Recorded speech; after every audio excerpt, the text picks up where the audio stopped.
नमस्कार। ज्ञान सुधा पर हम सतत हिंदी भाषा, साहित्य और काव्यशास्त्र के विभिन्न पक्षों का अध्ययन कर रहे हैं और उसी क्रम में हम कामायनी जो कि जयशंकर प्रसाद की कृति है, जिसका प्रकाशन वर्ष 1935 ईस्वी है और जो कि 15 सर्गों में विभक्त एक महत्वपूर्ण और कालजयी कृति है, उसके तथ्यात्मक और व्याख्यात्मक पक्ष पर निरंतर चर्चा कर रहे हैं। चिंता सर्ग में प्रसाद का उद्देश्य आनंदवाद की प्रतिष्ठा करना रहा है और किस प्रकार चिंताग्रस्त मनुष्य ज्ञान, क्रिया और योग के समन्वय से आनंद की प्राप्ति कर सकता है, ये कामायनीकार ने दिखाने का प्रयत्न किया है। हम इसके व्याख्यात्मक पक्ष पर बात कर रहे हैं और कुछ पदों की चर्चा हम कर चुके हैं। हमने अब तक देखा कि जो चिंता मग्न मनु है, वो प्रलय के पश्चात किसी ऊंचे चोटी पर वो बैठे हैं और उस शिला पर बैठकर एक शिला पर बैठकर वो जो जलप्लावन हुआ है, उसमें जो देव जाति का विध्वंस हुआ है, उसका पुनरावलोकन कर रहे हैं और किस प्रकार जो उच्छृंखलता बढ़ गई थी देव जाति में, किस प्रकार वो स्वयं को सब कुछ समझने लगे थे और प्रकृति को तुच्छ समझने लगे थे और किस प्रकार प्रकृति के बार-बार चेतावनी देने पर भी उन्होंने भोग विलास में रत रहकर उसे किस प्रकार अनसुना कर दिया। ये सारे जो तथ्य हैं वो हमने विगत पदों में देखे हैं। आगे प्रसाद कहते हैं, कुसुमित कुंजों में वे पुलकित प्रेमालिंगन हुए विलीन, मौन हुई हैं मूर्छित ताने और न सुन पड़ती अब बीन। तो कुसुमित कुंजे अर्थात जो नाना भांति के पुष्पों से युक्त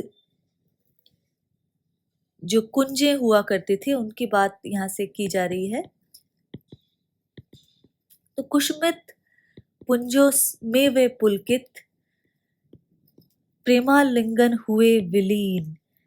तो यहाँ जो विलासी देव जाति है, उसमें जो प्रेमी युगल रहते थे, प्रेमी और प्रेमिकाएं, वो फूलों से लदे हुए कुंजों में एक दूसरे के साथ पुलकित हुआ करते थे।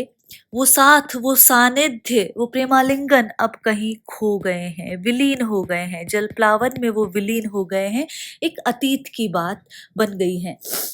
मौन हुई है मूर्छित ताने, और अब वो संगीत की जो महफिलें सजा करती थी, जो संगीत के दरबार सजा करते थे, वो ताने अब उनमें मूर्छना आ गई है, वो मौन हो गई है और न सुन पड़ती अब बीन, और ना ही अब वहाँ कहीं भी जो वीणा की ध्वनि, मधुर ध्वनि वहाँ पर सुनाई देती थी, वो भी अब मौन हो गई है, अब सुनाई नहीं पड़ती है। तो मूर्छित तानों को यदि देखें तो यहाँ संगीत में 7 स्वर जो हैं, उनका क्रम से आरोह अवरोह मूर्छित ताने कहलाते हैं।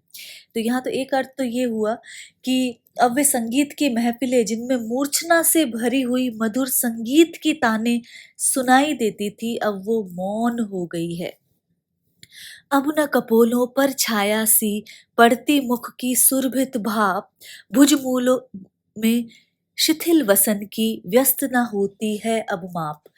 तो परस्पर सानिध्य में रहने के कारण जो वो प्रेमी युगल रहते थे, उनके मुखों की जो सुगंधित भाप है, वो एक दूसरों के कपोलों पर छाया जैसी पड़ जाया करती थी। ये बात प्रसाद कह रहे हैं और अब वो नहीं पड़ती, अर्थात अब वो जाने कहाँ विलुप्त हो गई है, विलीन हो गई है। भुज मूलों में शिथिल वसन की, तो भुज मूल अर्थात जो हाथों में, बाहों में, तो देवता और देवांगनाएं जब परस्पर साथ रहते थे तो उनके जो वस्त्र है वो इधर उधर आ पड़ते थे और मानो ऐसा प्रतीत होता था वो किसी चीज की माप है, परिमाण है। आज वे ढीले वस्त्र भी अंगों पे पड़े हुए दिखाई नहीं देते। तो यहाँ पर यदि देखें तो विगत की बात की जा रही है और विगत में जितनी भी जो वैभव की बात होती थी, जितना ऐश्वर्य जो देव जाति ऐश्वर्य में समय बिताती थी, उनकी बातें यहाँ पर की जा रही है। पुलकित प्रेमालिंगन, प्रेमालिंगन पुलकित नहीं हुआ करते, तो यहाँ विशेषण विपर्य अलंकार माना जाएगा।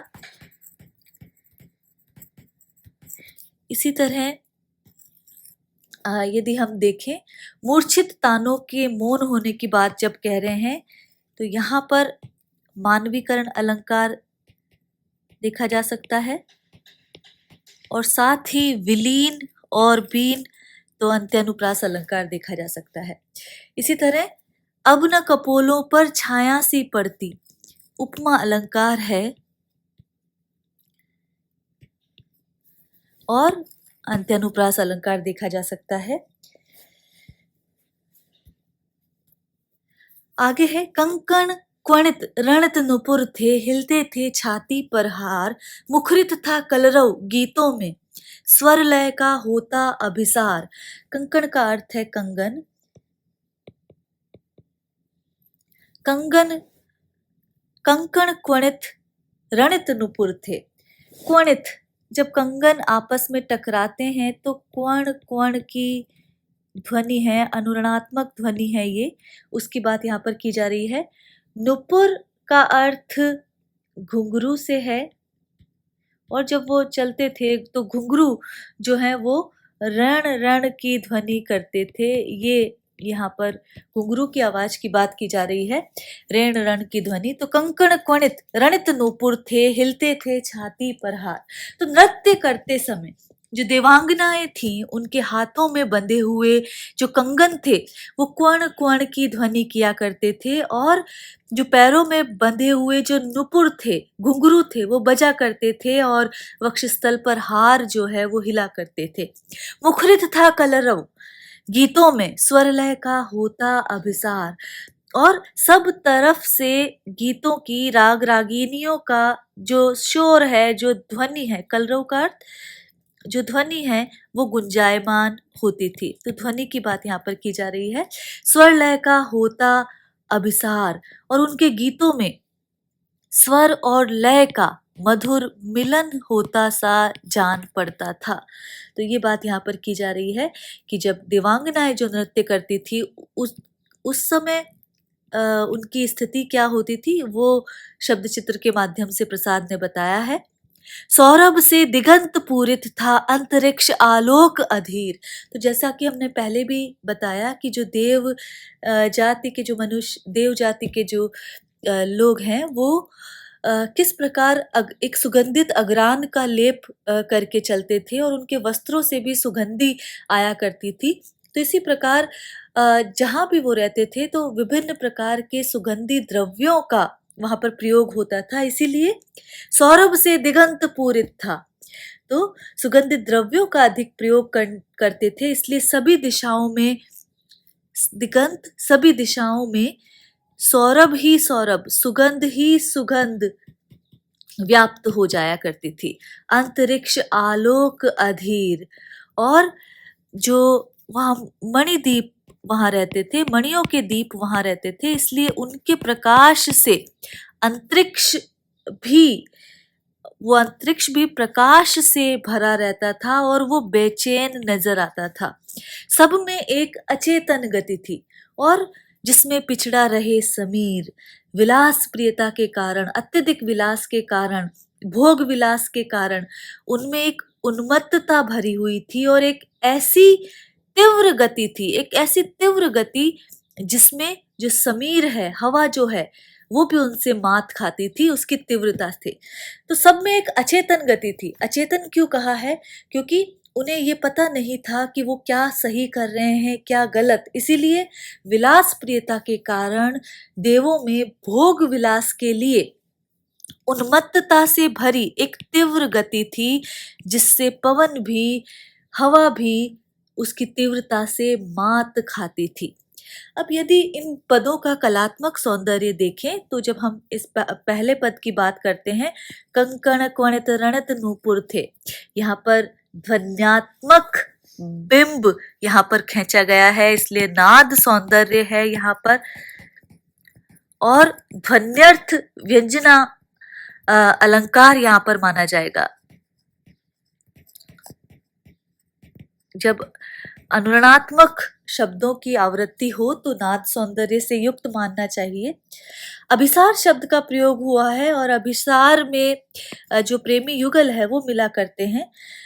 तो यहाँ पर स्वर और लय का मिलन यहाँ पर बताया है और इसे मानवीकरण भी कहा जा सकता है।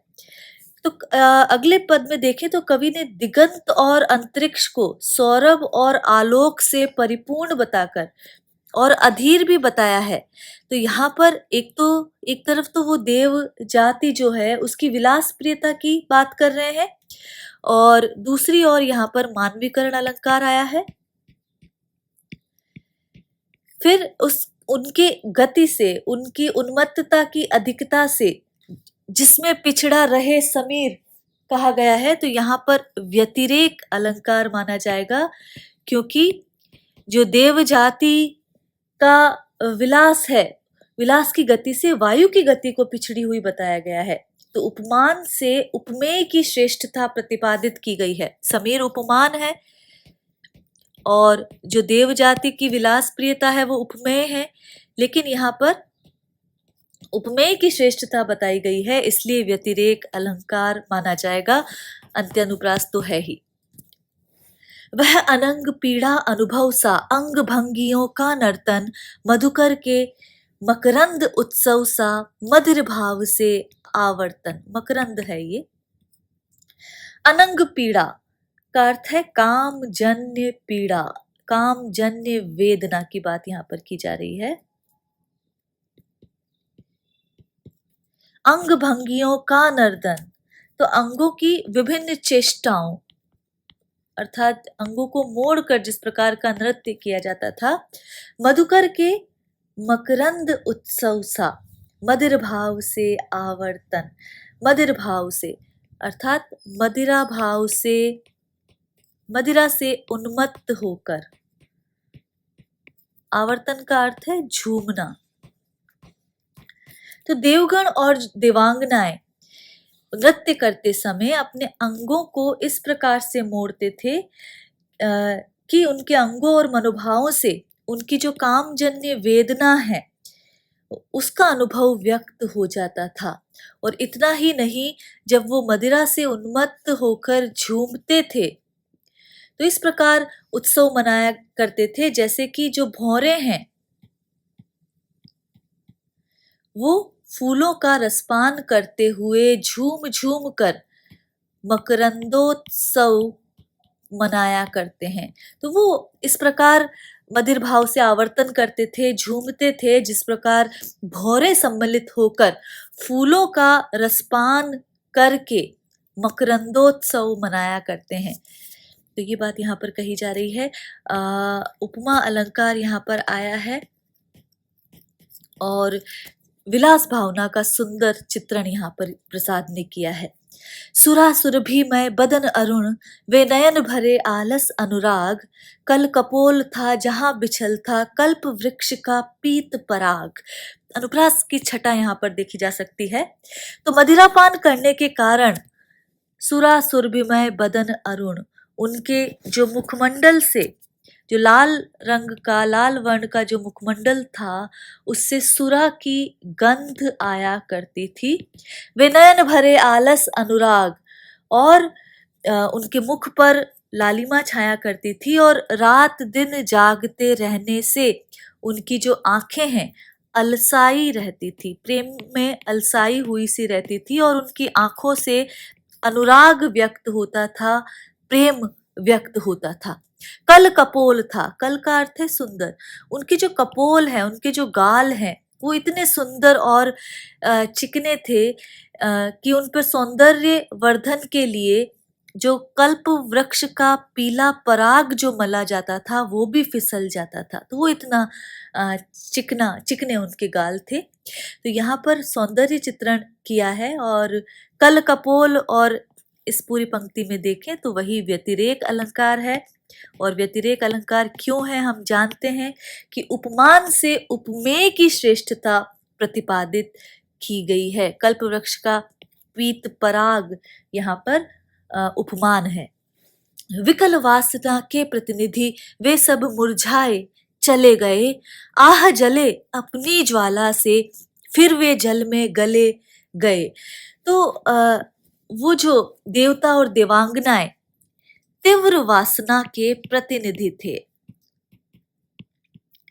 वे सब मुरझाए चले गए और अपनी काम वासना के कारण ही वे सब मुरझा गए, अर्थात शक्तिहीन हो गए और चले गए, अतीत बन गए। आह जले अपनी ज्वाला से, तो पहले तो वो अपनी वासना की अग्नि से जलते रहे, जो कि कभी समाप्त ही नहीं होती थी। तो पहले तो वे अपनी वासना अग्नि में जलते रहे और फिर वे जल में गले, जल प्लावन में, जल प्लावन ने उन्हें गला दिया और इस प्रकार जल जल कर, जल गल कर वे पूर्णतः नष्ट हो गए, अतीत बन गए, चले गए। ये बात यहाँ पर कह रहे हैं। तो विकल वासना का प्रतिनिधि बताया है, बेचैन बना देने वाली विलास भावना का प्रतिनिधि देव जाति को बताया गया है, और किस प्रकार वो शक्तिहीन हो गए उसी तीव्र वासना के कारण, और पहले वो अपनी वासना रूपी अग्नि में जले और फिर वे जल प्लावन में गल गए। अरि उपेक्षा भरी अमरते, री अतृप्ति निर्बाध विलास। निर्बाध यहाँ पर इसे इस तरह लिखा जाना चाहिए, निर्बाध सही रूप ये है। द्विधा रहित अपलक नयनों की, भूख भरी दर्शन की प्यास। द्विधा रहित, द्विधा का अर्थ है दुविधा।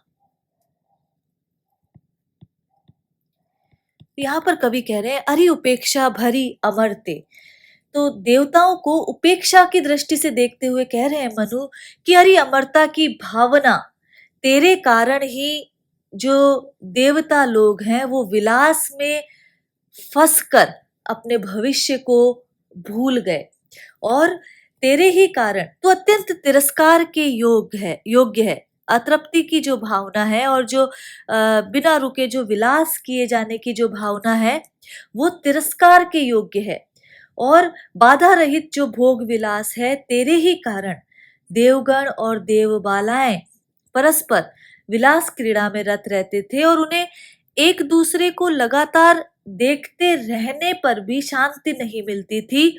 उनकी जो आंखों की जो प्यास है, उनकी आंखें तृप्त नहीं होती थी, और नेत्रों में दर्शन की लालसा निरंतर बनी रहती थी। तो ऐसी जो भोग विलास की भावना है, और जो उपेक्षा की दृष्टि से वो देख रहे हैं अमरता की भावना को, वो तिरस्कार के योग्य है, ये बात कवि यहाँ पर कह रहा है। तो अरि उपेक्षा भरी अमरते, यहाँ पर कहकर प्रसाद ये बता रहे हैं कि देवतागण स्वयं को अमर समझने लगे थे, इसीलिए अपने विनाश की ओर से निश्चिंत होकर विलास में लीन वो हो गए थे, और इस प्रकार जो अमरता की भावना है वो ही उनके विलासी बनने में मूल कारण है, क्योंकि वो भविष्य से अनजान हो गए थे। बिछुड़े तेरे सब आलिंगन, पुलक स्पर्श का पता नहीं, मधुमेह चुंबन कातरताए, आज न मुख को सता रही। तो वो भोग विलास जो देव और देवबालाओं में भोग विलास के तहत आलिंगन जो हुआ करते थे, वो आज जाने कहाँ चले गए। ना ही वो पुलक स्पर्श जो है, स्पर्श करके जो पुलकित हुआ करते थे, वो भी आज नहीं है, अर्थात वो भी सब विलीन हो गए हैं, वो भी एक विगत बात हो गई है। तो इसी प्रकार जो वो स्पर्श है वो आज कहाँ चले गए हैं, वो एक दूसरे के मुख पर वो आज व्यग्रता है वो नहीं दिखाई दे रही है, वो अधीरता आज कहीं भी नहीं दिखाई दे रही है। तो यहाँ पर जो कातरता की बात है वो अधीरता से ली गई है। तो यहाँ पर जो संयोग के जो पल थे देव और देवांगनाओं के, वो इस प्रलय में कहीं विलीन हो गए हैं, और वे आलिंगन आज न जाने कहाँ चले गए हैं। वो भोग विलास जो है वो आज कहाँ विलुप्त हो गया है, ये बात प्रसाद कह रहे हैं। रत्न सौंध के वातायन, रत्न सौंध रत्नों से जड़े हुए,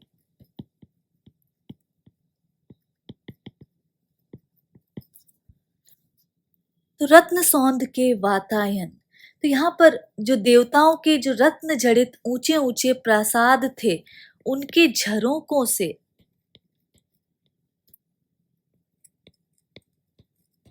जिनमें आता मधुमदिर समीर, उनमें मदिरा के समान उन्मत्त बना देने वाली शीतल और सुगंधित वायु बहा करती थी। टकराती होगी अब उनमें तिमिंगलों की भीड़ अधीर। जो तिमिंगल उन्हें कहते हैं जो समुद्र में रहने वाले मत्स्य जो होते हैं, उन्हें तिमिंगल कहा गया है।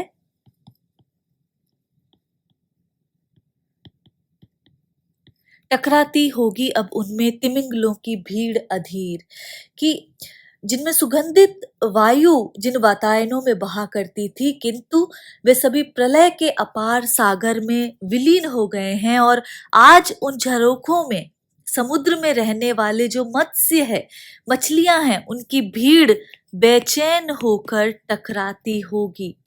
तो यहाँ पर प्रसाद ने वात्स्यायन के काम सूत्र के आधार पर पूर्व के पदों में देवों की आलिंगन आदि काम चेष्टाओं का वर्णन किया है, और यहाँ पर उनके विलास के विलीन होने की बात, जल प्लावन में नष्ट होने की बात प्रसाद कर रहे हैं। देव कामिनी के नयनों से जहां नील नलिनों की सृष्टि, देवकामिनी अर्थात देवांगनाएं, उनकी बात यहाँ पर की जा रही है। देवांगनाएं के नयन इतने सुंदर थे कि जहां वो देखती थी वहां ऐसा लगता था कि नील कमल जो हैं वो खिल उठे हैं। होती थी अब वहां हो रही प्रलयकारिणी भीषण वृष्टि, अत्यधिक वर्षा को भीषण वृष्टि कहा गया है। तो सुरबालाओं के नेत्र जो हैं, देवांगनाओं के जो नेत्र हैं, वो अत्यंत सुंदर थे, और जिस ओर वो देख लेती थी उधर ही नीले कमल उत्पन्न हो जाते थे। अर्थात नील कमलों की सृष्टि तो उन्हीं के ही नेत्रों से हो जाया करती थी, और वे नेत्र नील कमलों से भी सुंदर थे। लेकिन अब देव वनिताओं के नेत्रों से जो नील कमल उत्पन्न होते थे, आज वहां पर प्रलयकारिणी अर्थात सर्वस्व नाश करने वाली जो प्रलय की वर्षा है, वो आज वहां पर हो रही थी। वे अम्लान कुसुम सुरभित मणि रचित मनोहर मालाएं, बनी श्रृंखला जकड़ी जिसमें विलासिनी सुरबालाएं। तो वे अम्लान, अम्लान का अर्थ है खिले हुए। तो विलास में उन्मत्त जो देव वनिताएं थी, वो अक्सर सुगंधित पुष्पों और मणियों की सुंदर मालाएं धारण किया करती थी।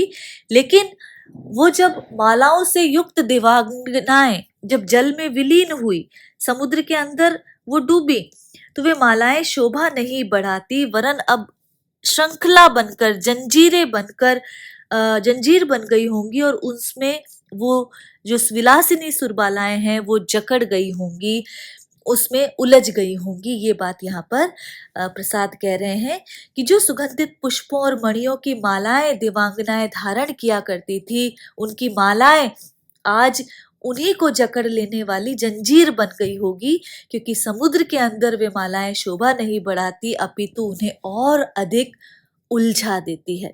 तो आंखों से कमलों को तुच्छ बताया गया है पहले के पद में, यदि हम देखें तो इसीलिए यहाँ पर व्यतिरेक अलंकार आया है, और अंत्यानुप्रास अलंकार सभी पदों में देख सकते हैं। देव यजन के पशु यज्ञों की वह पूर्णाहुति की ज्वाला, जलनिधि में बन जलती कैसी आज लहरियों की माला। तो देव यजन, दिव्य शक्तियों को प्रसन्न करने के लिए किए गए यज्ञ, देव यजन के पशु यज्ञों की, ऐसे यज्ञ जिसमें पशुओं का वध करके उनकी आहुति दी जाती थी, वह पूर्णाहुति की ज्वाला, यज्ञ की समाप्ति पर जो पूर्ण सामग्री की आहुति दी जाती है और उससे जो ज्वाला निकलती है, उसकी बात यहाँ पर की जा रही है। जलनिधि में बन जलती कैसी आज लहरियों की माला। तो यहाँ पर देव जाति दिव्य शक्तियों को प्रसन्न करने के लिए पशुओं का वध करके उनकी आहुतियां देकर यज्ञ किया करते थे। तो आज पशुओं की मांस की पूर्णाहुति से उत्पन्न जो ऊंचे लपटे हैं वह ही जलनिधि अर्थात समुद्र, प्रलय के समुद्र में ऊंची ऊंची लहरें बनकर जल रही है। अर्थात जिस प्रकार देवों ने पशुओं का वध किया, वैसे ही प्रलय की बाढ़ की लहरों ने किसको नष्ट कर दिया? देवताओं को विनष्ट कर दिया। ये बात यहाँ पर प्रसाद बता रहे हैं। तो यज्ञों में किए गए निरीह पशुओं के वध को देखकर ये बात यहाँ पर की जा रही है। और ज्वाला में लहरों का आरोप किया गया है, इसलिए रूपक अलंकार है। और पशु वध को भी जो है कवि ने प्रलय का एक कारण यहाँ पर सिद्ध कर दिया है। उनको देख कौन रोया यूं, अंतरिक्ष में बैठ अधीर, व्यस्त बरसने लगा अश्रुमय, यह प्रालय यह हलाहल नीर। प्रालय का मतलब है प्रलय संबंधी। तो उन पशुओं के वध को देखकर निश्चित ही आकाश में बैठा हुआ कोई रोया होगा, तभी इतनी भीषण प्रलयंकारिणी वर्षा हो गई। तो यज्ञों में किए गए निरीह पशुओं के वध को देखकर अंतरिक्ष में बैठी हुई दिव्य शक्तियां रोई होंगी और उससे ऐसे आंसू निकले होंगे, विस्मय आंसू निकले होंगे कि उन्होंने इधर उधर फैलकर ये प्रलय संबंधी जो विस्मय जो नीर है वो बहाया होगा और उसने फैलकर देव जाति को पूर्णतः नष्ट कर दिया। तो यहाँ पर प्रलय की वर्षा में देव शक्तियों के आंसुओं की उत्प्रेक्षा यहाँ पर की गई है। और साथ ही मानवीकरण अलंकार यहाँ पर बताया है। हाहाकार हुआ क्रंदन में, कठिन कुलिश होते थे चूर, कठिन कुलिश होते थे चूर। कुलिश का अर्थ है बिजली, क्रंदनमय का अर्थ है रुदन। तो उस प्रलय काल में सब और भारी शोर रुदन मचा हुआ था, सभी ओर से रुदन की आवाज आ रही थी और बादलों से कड़कती हुई जो बिजलियां हैं वो चूर चूर होकर सर्वत्र गिर रही थी और उनका विलास जो है वो समाप्त हो रहा था। तो कठिन कुलिश होते थे चूर, तो बिजलियां जो है पृथ्वी पर चूर चूर होकर गिर रही थी। हुए दिगंत बधिर, और बिजली की आवाज इतनी तीव्र, इतनी भयंकर थी, इतना भीषण उसका रव शोर था कि जो दिशाएं हैं वो भी बहरी हुई जान पड़ती थी, बार बार होता था क्रूर। तो बिजली की आवाज इतनी क्रूर थी, इतनी बुलंद थी कि दिशाएं उससे बहरी हो रही थी, अर्थात सारी दिशाओं में बिजली की गर्जना व्याप्त थी। ये बात यहाँ पर कही जा रही है। दिग्धाओं से धूम उठे या जलधर उठे क्षितिज तट के, सघन गगन में भीम प्रकंपन, झंझा के चलते झटके। तो यहाँ उस समय आकाश में जो सब ओर से बादल उठते हुए नजर आ रहे थे और जलधर उठे क्षितिज तट के, और ऐसा लग रहा था कि क्षितिज से वह स्थान जहां आकाश और पृथ्वी मिलते हैं वहां पर वहां दिशाएं जल रही हैं और उमड़ घुमड़ के बादल जो है वो दिखाई पड़ रहे थे। तो आकाश में सब ओर से बादल उमड़ते हुए दिखाई दे रहे थे और ऐसा आभास हो रहा था कि दिशाओं के जलने से उठा हुआ धुआं ही आकाश में चारों ओर फैल गया है, अथवा वे क्षितिज से उठे हुए बादल थे जो आकाश में छा गए थे। सघन गगन में, संपूर्ण आकाश में भीम प्रकंपन, भयावह प्रकंपन वहां पर हो रहा था और झंझा अर्थात आंधी तीव्र झटकों के साथ वहां पर चल रही थी। तो प्रलय कालिक सर्व समा, सारा वातावरण प्रसाद यहाँ पर बता रहे हैं। अंधकार में मलिन मित्र की धुंधली आभा लीन हुई। तो मलिन मित्र, मित्र का अर्थ यहाँ पर सूर्य है। तो अंधकार में, जो बादलों से घिरा हुआ जो सूर्य था, अंधकार में जो मित्र स्वरूप वहां पर था, उसकी जो धुंधली चमक थी वो भी अंततः लीन हो गई, समाप्त हो गई। आभा जो चमक है, जो ज्योति है, वो भी लीन हो गई क्योंकि बादल वहां प्रलयंकारिणी थे। वरुण व्यस्त थे घनी कालिमा, और वरुण जो जल के देवता हैं वो व्यस्त थे अपने प्रलय के रूप में वहां पर वृष्टि करने में। घनी कालिमा, और जो कालिमा का संसार है वो सर्वत्र छा गया था। स्तर स्तर जमती पीन हुई। पीन का मतलब है सघन हुई। तो कालीमा की जो परतें हैं वो स्तर स्तर जमती गई और सर्वत्र जो वातावरण है समूचा वो कालीमा से युक्त हो गया। तो अंतरिक्ष में जो जल के देवता वरुण है वो घनघोर वर्षा से अंधकार को परत दर परत जमा रहे थे और सभी जगह अंधकार ही अंधकार छा गया था। पंचभूत का भैरव मिश्रण, शंपाओं के शकल निपात, शंपा अर्थात विद्युत अर्थात बिजली, निपात का अर्थ है गिरना, उल्का लेकर अमर शक्तियां खोज रही जो खोया प्रात। तो पंचभूत का भैरव मिश्रण, उस समय वातावरण में पांचों तत्व उस प्रलय काल में बड़ी तीव्र गति से मिल रहे थे। उनका भैरव मिश्रण, विकराल मिश्रण हो रहा था और शंपाओं के शकल निपात और बिजली वहां पर खंड खंड होकर गिर रही थी। शंकाओं के शकल निपात, टुकड़े होकर बिजली गिर रही थी। उल्का लेकर अमर शक्तियां खोज रही जो खोया प्रात। तो इस प्रकार लग रहा था, ऐसा प्रतीत हो रहा था मानो प्रकृति की दिव्य शक्ति बिजली रूपी मशाल हाथ में लिए हुए जो प्रातःकाल कहीं खो गया है उसे ढूंढने के लिए निकल पड़ी है। यहाँ पर मानवीकरण अलंकार आया है और प्रलय की विभीषिका का चित्रण यहाँ पर प्रसाद ने किया है। बार बार उस भीषण रव से कंपती धरती देख विशेष, मानो नील व्योम उतरा हो आलिंगन के हेतु अशेष। तो यहाँ पर भीषण रव, भयानक ध्वनि से धरती को कांपता हुआ देखकर ऐसा प्रतीत होता था कि मानो बिजली की गर्जना सुनकर पृथ्वी भय से कांप रही है। और इस प्रकार पृथ्वी को कांपती देखकर आकाश जो है, नीला आकाश जो है, वो उसे धैर्य बंधाने के लिए बूंदों के रूप में नीचे उतर आया है और आलिंगन कर रहा है। तो ये एक कल्पना है, उत्प्रेक्षा अलंकार है कि मानो कांपती धरती को देखकर आकाश जो है, नीला आकाश जो है, बूंदों के रूप में उसे धैर्य बंधाने के लिए नीचे उतर आया हो। उधर गरजती सिंधु लहरियां कुटिल काल के जालों सी, उपमा अलंकार, चली आ रही फैन उगलती फन फैलाए व्यालों सी। व्याल का अर्थ है सर्प। कुटिल काल, विकराल मृत्यु।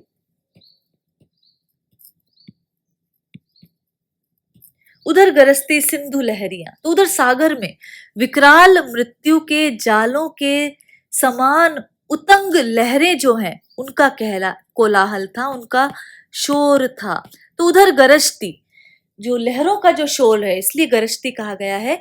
जो समुद्र में जो लहरें हैं वो जो तुंग लहरें जो हैं वो विकराल मृत्यु की भांति नजर आ रही थी, चली आ रही। और वो लहरें उनके झागों को देखकर ऐसा लगता था कि बड़े बड़े सर्प जो हैं फन फैलाकर विष के झाग उगलते हुए चले आ रहे हैं। तो यहाँ पर यदि देखा जाए तो लहरों की समानता व्यालों से देने के कारण च्यूत संस्कृति दोष है यहाँ पर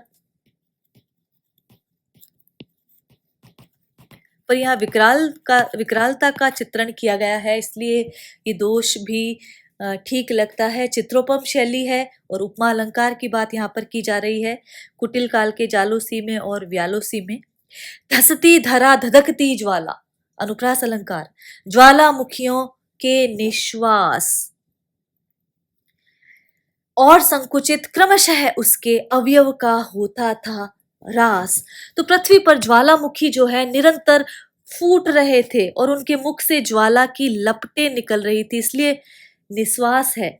पृथ्वी पर दूर दूर तक आग जल रही थी, लावा के फैलने से जो धरा है वो धंस रही थी और संकुचित क्रमशः उसके अवयव का होता था ह्रास। और पृथ्वी पर ज्वालामुखी फटने से कंपन के कारण कहीं पर धरती धंसती जा रही थी और उसके भाग संकुचित होकर क्षीण होते जा रहे थे, सिमटते जा रहे थे, उनमें कमी होती जा रही थी धरती के अवयवों में। ये बात यहाँ पर की जा रही है। मानवीकरण अलंकार है, प्रलय की विभीषिका का चित्रण है। सबल तरंगा घातों से उस क्रुद्ध सिंधु के विचलित सी, व्यस्त महाकच्छप सी धरणी, ऊब चूब थी विकलित सी।